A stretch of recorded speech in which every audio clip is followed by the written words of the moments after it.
S27 live मध्ये आपले स्वागत। आज वसई विरार महानगरपालिकेच्या निवडणूक प्रचाराला सुरुवात झाली असून प्रचाराच्या आपण जिथे बघतोय, ज्या प्रभागात बघतोय, प्रचाराचे चित्र पाहाव्यास मिळत आहे।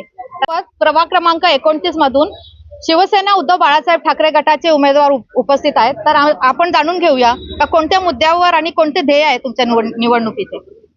मॅडम, आम्ही विकासाच्या मुद्द्यावरती निवडणूक लढायला गेले, कारण 29 नंबर वॉर्ड हा आमच्या पायदळी तुळवलेला रोजचा 24 तासाचा वॉर्ड आहे। त्याच्यामुळे इकडच्या ज्या समस्या आहे ना, त्या आम्हाला आतून बाहेरून सगळ्या माहिती आहे, आणि एवढा म्हणजे त्या समस्या माहिती असल्यावरती आम्ही काही करू शकत नाही। पण आता 5 वर्ष आम्ही आता पब्लिककडे मागतोय, लोकांकडे, ह्या लोकांकडे, मी सगळ्यांकडे म्हणजे 5 वर्ष तरी अक्षरशः भीक मागते का तुम्ही द्या, आणि अक्षरशः ह्या वॉर्डची जी काय आहे हालता झाली ती बदलायची खूप मनापासून इच्छा आहे। ती जर मला लोकांनी दिलं आणि तर मी नक्की आम्ही हे करणार आहे।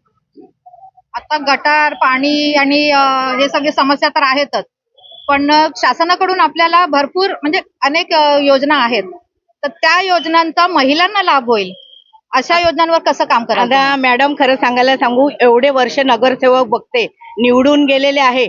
महानगरपालिकेमध्ये एवढा खजाना आहे महिलांसाठी।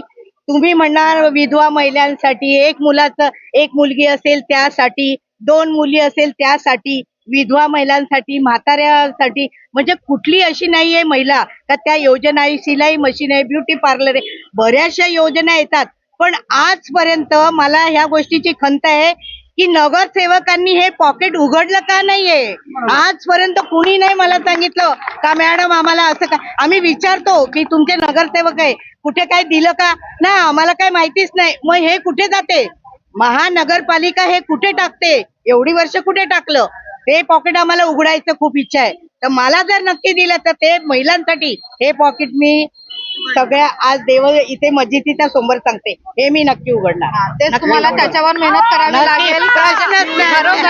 मॅडम, हे महिलांसाठी लोकांना माहिती नाहीये ती योजना, काय योजना राबवल्या जातात। एवढा खजाना आहे की तो म्हणजे कागदावरतीच आहे, बाहेर काढलेला नाही। आणि महिलांसाठी खास करून बाल कल्याण मधून एक महिला नाही, बाल कल्याण मध्ये कुठल्या समितीवर घेत नाही का, कुठलं नाही, म्हणजे कुठे फक्त ज्या महिला यांच्या पाठीमागे फिरतात त्यांचा वापर केला जातो। राजकारणात फक्त आलं, इलेक्शनला फिरा, काहीतरी 500,000 घ्या, चला आमच्या बरोबर। आज माझ्या पाठीमागे आहेत ना, या माझ्या रणरागिणी आहेत, कोण यातलं हे नाहीये का कोणी पैसा देऊन आणलेलं। या माझ्या जोडीला आमच्या रणरागिणी 10-5 जरी रस्त्यावर उतरल्या ना तर काया पलट करणार, म्हणून हा मौका मला मिळाला पाहिजे अशी तळतळीची मी सगळ्यांना मतदान मागते, मला मिळावं। आव्हान पब्लिकला आता 29 नंबरच्या वॉर्डला हात जोडून विनंती करते की खरोखर एकदा एक चान्स द्यावं, तुम्हाला कळेल। आणि तेव्हा मी रस्त्याने इथून निघते, मला खाज्याकडे जायचं असेल मटण घ्यायला तर मी इथूनच जाते, जरी मला रस्त्यात पकडणार, मॅडम तुम्ही काय बोलले होते, हे तर कुणीही बोलेल, आता माझाच रस्ता आहे, दही मी इथून घेते, यांना माहिती आहे। त्याच्यामुळे मला तर कुणीही बोलेल ना, अरे मॅडम मी दार लावून बसणार नाही, कोण बेल वाजवली तर कोणाला सांगणार नाही मॅडम घरात नाहीये, हे माझ्याने होणारच नाही, कारण मला नाहीये, मी कामाला 24 तास आहे।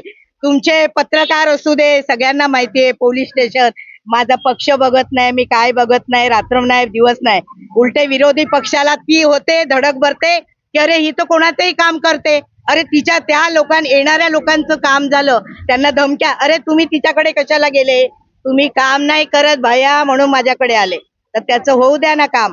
या सगळ्या गोष्टी आहेत आणि या गोष्टीला मला वाचा फोडायची आहे, त्या बंद डब्यात आहे, त्या बाहेर डबा उघडायचा आहे मला, ते मला झालं पाहिजे।